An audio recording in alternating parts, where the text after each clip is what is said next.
Itu dari perspektif ekonomi kan Pak Fred ingin mengatakan bahwa kemungkinannya kecil kita akan mengulang krisis ekonomi misalnya atau krisis finansial. Lah, tapi kalau dari sisi politik misalnya, mungkin nggak ada potensi misalnya kita akan mengalami seperti yang terjadi di 98 misalnya.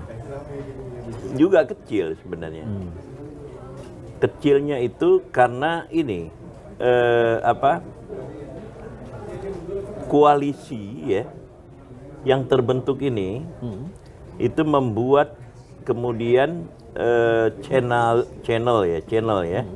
kanalisasi dari politik resmi itu terwadahi gitu.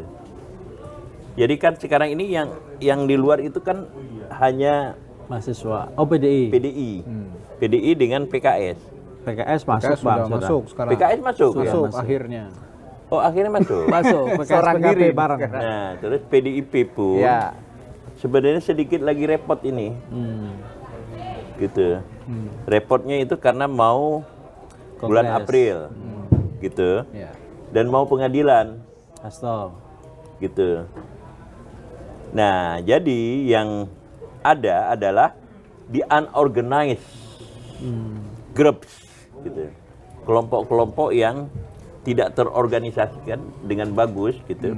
Dan belum tentu gitu mereka punya gagasan-gagasan seperti yang kita takutkan gitu.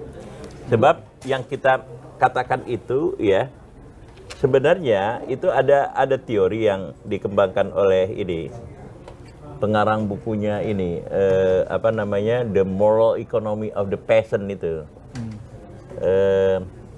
Juga mengarang buku ini The Weapon of the Weak. James Scott. Nah, itu dia berbicara tentang hidden script. Gitu. Nah, bagi masyarakat ya yang tidak mampu merumuskan gagasannya, merumuskan tujuannya, gitu, maka mereka pada dasarnya itu menyembunyikan ya skripnya sendiri. Tapi bagaimana kalau Bang Fahri melihat misalnya kondisi ekonomi kita, masyarakat hari ini kan bisa kita katakan sedang tidak baik-baik saja kan? Pengangguran kita tetap masih tinggi, PHK terjadi di mana-mana. Bahkan yang paling baru misalnya calon ASN aja pengangkatannya ditunda, dan ini kan menambah jumlah pengangguran baru sebenarnya. Nah, apakah terus misalnya kemarin beberapa kali misalnya mahasiswa di berbagai kota misalnya juga melakukan aksi demonstrasi misalnya mengkritik berbagai kebijakan Prabowo atau pemerintahan. Nah, apakah itu tidak bisa menjadi semacam indikasi ketidakpuasan dan ada potensi misalnya sehingga ketidakpuasan pasti ada gitu. Tetapi apakah itu akan berjalan bareng dengan syarat-syarat teknikal ekonominya gitu. Nah, dulu selalu orang juga bicara kan ketika harga depresiasi rupiah. Sekarang kan rupiah 16 dolar. Ya, 16 rupiah, 16.000 per dolar Amerika Serikat. Dan depresiasi kan gitu.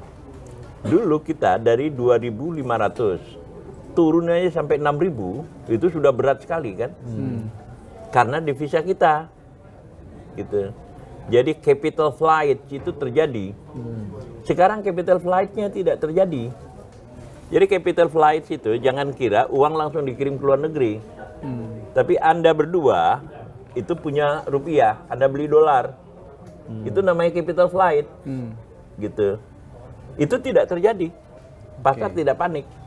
Gitu. Nah, jadi kegelisahan yang bersifat konseptual tadi, kegelisahan yang bersifat politik itu kemudian harus terjemahkan ke dalam kegelisahan yang bersifat ekonomi gitu.